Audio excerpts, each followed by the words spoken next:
વિપુલભાઈ, આજે જિલ્લા પંચાયતની ખાસ સામાન્ય સભા હતી, તેમાં તમે આજે જે ખાસ સામાન્ય સભા બોલાવવામાં આવી હતી એનો વિરોધ કર્યો હતો, શું હતી આખી બાબત? આજે મોરબી જિલ્લા પંચાયતની સામાન્ય સભા હતી. દર વખતે આ લોકો ખાસ સામાન્ય સભા બોલાવે છે. ખાસ સામાન્ય સભા ત્યારે બોલાવવાની હોય કે મહત્ત્વનો એજન્ડા હોય, કે ઝડપથી એને પાસ કરી અને કામગીરી કરવાની હોય. પણ દર વખતે આ લોકો ખાસ સામાન્ય સભા બોલાવે છે.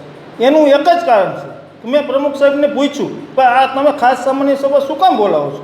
આનો મને તમે નિયમ સમજાવો. નિયમની તો એને ખબર નથી. લોકોના પ્રશ્નો ન લઈ શકી એટલે ખાસ સામાન્ય સભા બોલાવે છે. અમે જિલ્લા પંચાયતના વિપક્ષ તરીકે બેઠા છે, તો લોકોના પ્રશ્નો અમારી પાસે આવતા હોય એને ઉજાગર કરવા માટે અમારે પ્રશ્નોત્તરીનો કોલમ આવે છે. પણ એ રેગ્યુલર સામાન્ય સભામાં એ કોલમ આવે, ખાસ સામાન્ય સભામાં પ્રશ્નોત્તરીની કોલમ નથી આવતી. એટલે શાસક પક્ષ દ્વારા પ્રશ્નોત્તરી ન કરી શકે એટલે જ વારંવાર ખાસ સામાન્ય સભા લોકો બોલાવે છે.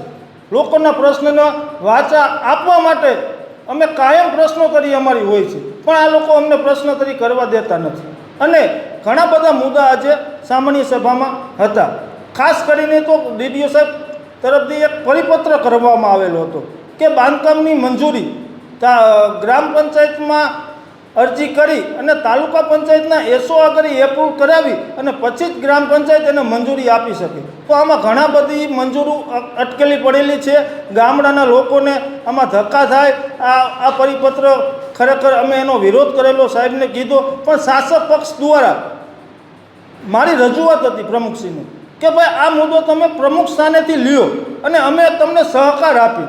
પણ પ્રમુખ સ્થાનેથી આ લોકોએ મુદ્દો ન લીધો અને જવા દીધો. અને મતલબ એવો થયો કે શાસક પક્ષને આ પરિપત્ર સાથે કાંઈ લેવા દેવા નથી.